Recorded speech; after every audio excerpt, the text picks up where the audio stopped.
Nyika yeZambia ine vanhu vari kudziya musoro nenyaya dzeSADC summit iyo. So nyaya yakatangira pa Twitter pachitaura kunzi SADC summit ngaichinjwe venue isaitirwe kuZimbabwe nekuti vanhu vekuZimbabwe kana kuti hurumende yekuZimbabwe ine hutsinye. Ndo mashoko akatanga kufamba achitaurwa nguva ichiripo isati yatengwa nevanhu veDA yekuSouth Africa. Asi nhasi zvekare ndiri kuzoona vanhu vaya vari kuenderera kumberi vari kubuda kuti vari kutaura kuti people who abduct their own citizens have no business hosting a SADC summit, let alone chair it.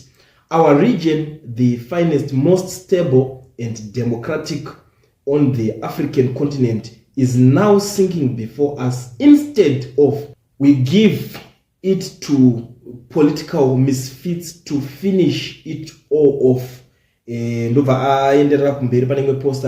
I'm from Zambia, I will not recommend to Lusaka to avoid being labeled biased. But Gaborone, Johannesburg, Lilongwe, these are suitable places for the SADC summit venue. The current venue with abductions of even its own citizens isn't even fit to host any democratic summit. Nyaya iyoyo iri kuramba ichitaurwa zvakanyanyisawo pari kunzi zvekare ari kubuda ari kutaura kuti I'm cornered for my fellow Zambians. We can't attend a summit where hosts can come and abduct us in the middle of a summit. It's not safe for guests of any nation to attend an event where those who are supposed to host us can abduct you at any time.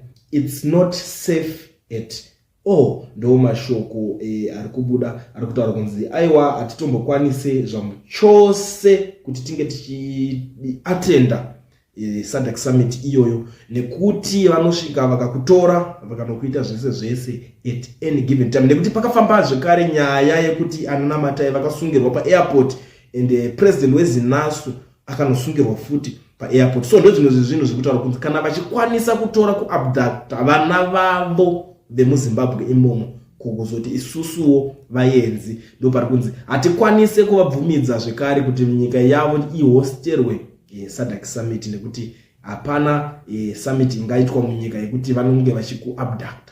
Tinogona kutora ukaabductwa at any given time uri pakati pekuda kuita zvesummit hauzozive kuti mangwana unozoitika sei. Saka pari kunzi inotori risk, ine risk nyika iyoyo nekuti pari kunzi vanhu vekuti vane hutsinye. Ndo nyaya iri kubudiswa nevanhu vekuZambia vachitaurawo oni nyaya yeSADC summit. Nyaya yakukurudzira even kumapresidents avo vekuZambia nevanhu vese kuti ndo zvimwe zvezvikonzero hatikwanise kuti SADC summit iitwe. Ngavazvigadze vega ikoko kana vachida kuti vapfurire mberi. Isusu hatikwanise kuuya tichivabvumira kana kuti tichivananzva kuvanyengerera kuvasiya vachiitira vanhu utsinye. Takatarisa ndosaka tese mustruggle tinotaura chokwadi. Ndo nyaya iri kupisa panapa muri yeZimbabwe. Kana unenge ndakazwa panapa iri first time yako panozwa Kulen TV, ndo nyaya ndakakubatira muri yeZimbabwe kuzazivawo kuti imimi munoiona sei.